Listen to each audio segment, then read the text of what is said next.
Hello, this is the luckiest maths teacher in the world. Thank you so much for tuning in to this video in which we will go through distance, midpoint, and gradient of a line segment. So we're looking at line segments in the Cartesian plane. So remember, Cartesian plane is that x and y axis that you see on your screen. So what do we actually mean by line segment, and how does it differ from a line? On your screen, I've drawn a line segment. So it looks like a straight line. It's an interval. It has a start point, which I'll call A, and an end point, which I'll call B. So this is the line segment AB. So a line looks like this. Yes, it has a straight line as well, but it goes forever in both directions. So unlike a line segment, a line does not have a start point or an end point, and we put arrows to indicate that it goes forever in both directions. So because it goes forever, we can't really calculate its distance or midpoint. So I'm going to get rid of this line here because today we're actually just looking at line segments. So let's first look at the midpoint of the line. So I'm going to call this point here, halfway between A and B along the line segment, I'm going to call it K. So you're probably wondering why I call it K instead of M. Well, it's just that M is actually used to denote the gradient, and we don't want to get confused. So K is the point along the line segment AB. It's the same distance from A as it is from B. Now, because A is a point in the Cartesian plane, it has an X coordinate and a Y coordinate. So I'm going to call it X1, Y1. X coordinate of the first point, Y coordinate of the first point. And I'm going to call B, it's going to have an X coordinate, I'll call it X2, and a Y coordinate, Y2. Okay? So it's pretty easy to find the midpoint. Surprise, surprise, because it's a point, a midpoint, you have to find an X coordinate and a Y coordinate. So you're going to need some brackets. So to find the x-coordinate of the midpoint, it's really simple. You just find the average of the two x values of the endpoints. So I'm going to add up the two x values of the endpoints and divide by 2. So to find the y-coordinate of the midpoint, you do the same for y. You just add the two y-coordinates of the endpoints and divide by 2. So this here is the formula for finding the midpoint of a line segment. So let's now give A and B some values so that we can calculate their midpoint. So let's say A is the point 1, 2, and B is the point 3, 6. So if I want to calculate the midpoint, I just add the two x values together, x coordinate of the first point plus x coordinate of the second point, and then divide by 2. That's the x value. And then the y value, y coordinate of the first point plus y coordinate of the second point, divide 2. So of course, 1 plus 3 over 2 is 2, 2 plus 6 over 2 is 4. So K, in this case, would be the point 2, 4. Remember, x coordinate is always written first when we're writing points. So that makes sense because 2 is halfway between 1 and 3, and 4 is halfway between 2 and 6. So calculating the midpoint is easy as. So I'm going to rub this out. Please pause and copy down if you need it. We're then going to calculate the gradient. So we're going to keep the same line segment, and now we're going to calculate the gradient. And as I said before, for some reason we denote it m. So whenever we're talking about m, we're talking about the gradient. So the gradient is delta y over delta x. Here, this little delta, this triangle, Greek letter delta, means change. So the gradient is actually calculating a rate of change. It's calculating the rate of change in the y variable with respect to the x variable. What does that actually mean? What we're finding out is each time the x variable changes by 1, what happens to the y variable? Does it go up by 2, up by 3, down by 4, whatever? That is what we're calculating here. So if we look at the line segment here, we're looking what happens to go from A to B. Always start at the leftmost point. So we go across, we change the x variable when we go across. So this change here is called the run, how far we've gone across. And how far we go up, which is the change in the y variable, is called the rise. So I can rewrite this equation here as rise over run. The gradient is how far you've gone up divided by how far you've gone across. So in our example here, to go from A to B, we changed the x coordinate by 2. We went from x is 1 here, x is 3 here. We went from 1 to 3. So the run is equal to 2, 3 minus 1. Now the rise, we've gone up from y equals 2 here to y equals 6. We've gone up by 4. So in our example, the rise was 4. So the gradient m of AB, line segment AB, I write like this, is rise, how far you've gone up, divided by how far you've gone across. 4 divided by 2 is equal to 2. So what does this actually mean? Well, this means each time I go across by 1, I go up 2. So across 1, up 2. Across 1, up 2. That's what the gradient is. So we're going to do a bit more work of it later in the video, but I just want you to know for now, it does give an indication of the steepness of the line segment. So the higher the gradient, the larger the gradient, the steeper the line segment will be. So sometimes you will not be given a picture like we are here. So there's another formula you need to know for the gradient. So rise over run is one formula. We also need to know the rise is just the change in y values. So the rise was, in this case, 6 minus 2. So that goes on top, and on the bottom, x2 minus x1 is the change in x values. So you need to know the blue formula and the red formula for gradient. Okay, so please pause and copy this down if you need, because I'm going to rub it out and now find the distance of this line segment. So to calculate the distance of this line segment is easy because we've done most of the work.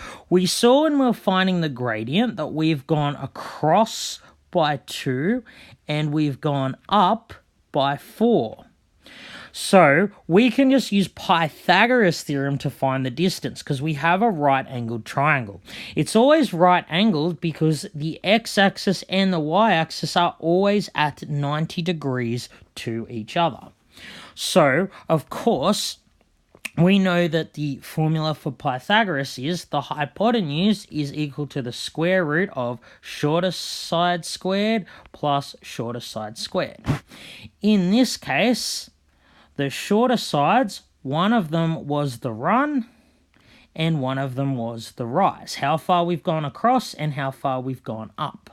So remember, the run is the difference in the x values. So we subtract the x values, square them. We find the rise by subtracting the y values. And then we square that and add them together. All of these three formulas are equivalent. So finding the distance of this line segment in our picture is actually very simple. So if we call the distance C or D or whatever you want to call it, here the distance is just going to be the square root of shorter side squared plus shorter side squared.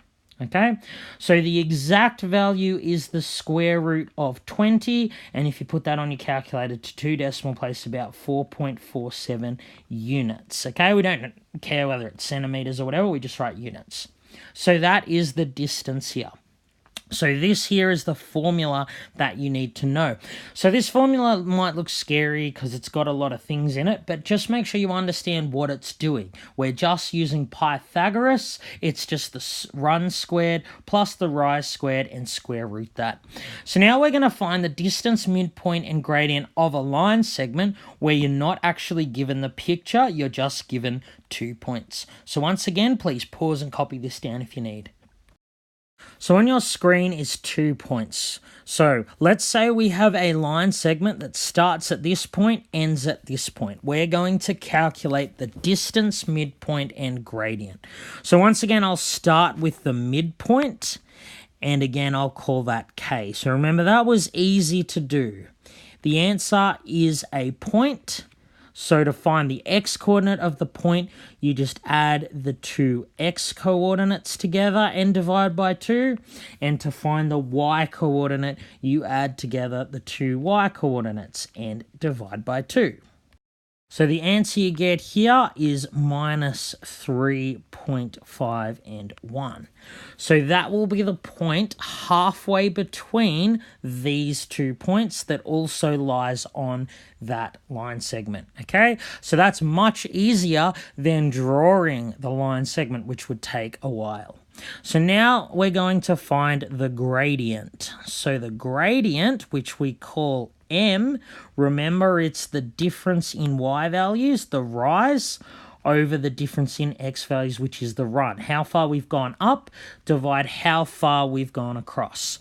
So for this one, we can call it x1, y1, x coordinate of the first point, y coordinate of the first point, and so on for x2 and y2. So we have y2 minus y1. So I need two minuses. It's 3 minus minus 1 over x2 minus x1. So same again, I need two minuses. So if we put that in our calculator, we would get 4 over 3. The gradient's 4 over 3. So this is how far it's gone up, and this is how far it's gone across. Okay, so that's the gradient.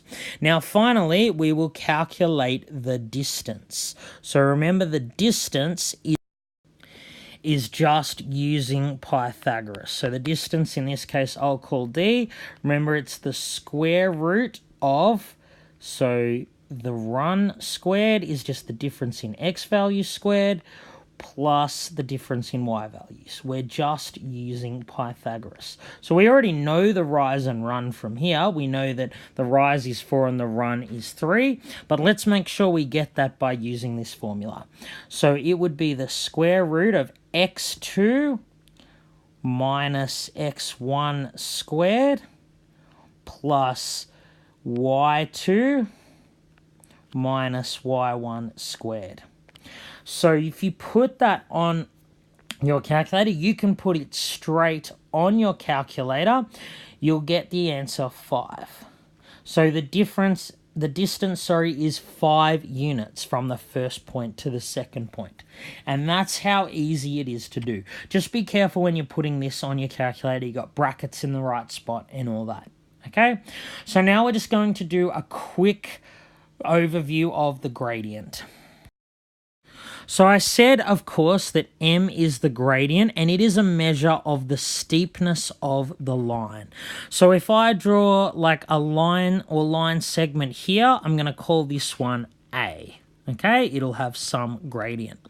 So if I draw a line segment like this B, you can see B is steeper. Steeper means more vertical. So the gradient of line B would be more than the gradient of line A because it's steeper. Now, both of these lines lean to the right. So that means gradient of B is going to be positive, and the gradient of A is going to be positive, and that's because they lean to the right. So if they lean to the right, it means that the rise is positive and the run is positive. It means when you're going across, you're going up, across and up. Now, if I were to draw one leaning to the left, let's draw another line segment like this, C. This one is leaning to the left. Now, I always told you to start at the leftmost point, which is this one here.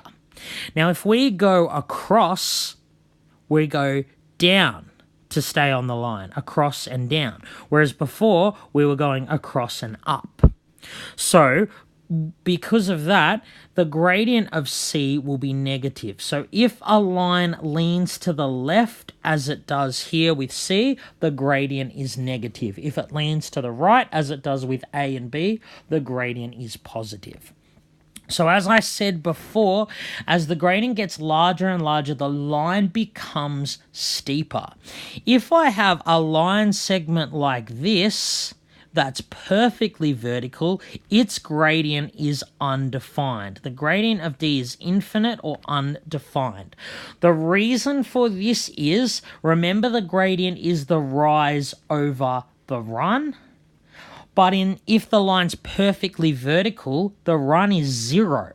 It is not going across, and anything divided by 0 is infinite. So a perfectly vertical line has an infinite gradient. So the gradients of a horizontal line is actually defined, and it is equal to 0. So if I'm going to draw another line segment here that's perfectly vertical, its gradient is once again rise over run. But in this case, if the line is perfectly horizontal, there's no rise. The line is not going up. So that means that the rise of this will be equal to 0. The gradient is 0 over run. 0 divided by anything is equal to 0. Okay, so the gradient of line segment E is 0. So just quickly, perfectly horizontal line has 0 gradient. Perfectly vertical line has undefined gradient. If the line is diagonal, then it has a gradient. The gradient is positive if the line leans to the right and negative if the line leans to the left. The larger the gradient, the steeper the line or line segment is, which means it's more vertical. All right, I know this is a complicated concept. Please let me know if you have any questions. Sorry for the long video. This has been the luckiest maths teacher in the world. Have a great day.